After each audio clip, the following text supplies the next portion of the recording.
Manipur Governor Ajay Kumar Bhalla today reviewed NIK, SHAY and TB control program at Raj Bhavan. Health Minister Dr. Sapam Ranjan along with Health Commissioner Suman Singh, State Mission Director NHM Dr.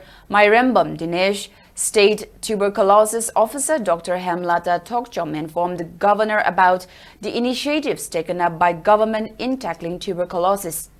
In the review meeting, Health Minister Sapam Ranjan apprised the Governor about the status and achievement of the ongoing Pradhan Mantri TB Mukt Bharat Abhiyan in the state.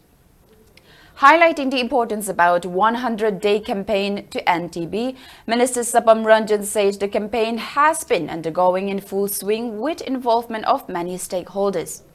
The campaign aims to increase community involvement and to increase awareness about TB and reduce stigma.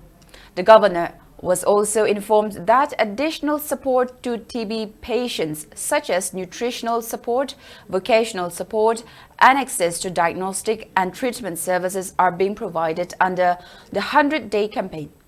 On the other hand, Governor Ajay Kumar Bhalla also urged Health Department to draw clear timelines and also appealed people to cooperate in the campaign to make India a TB-free nation by 2025.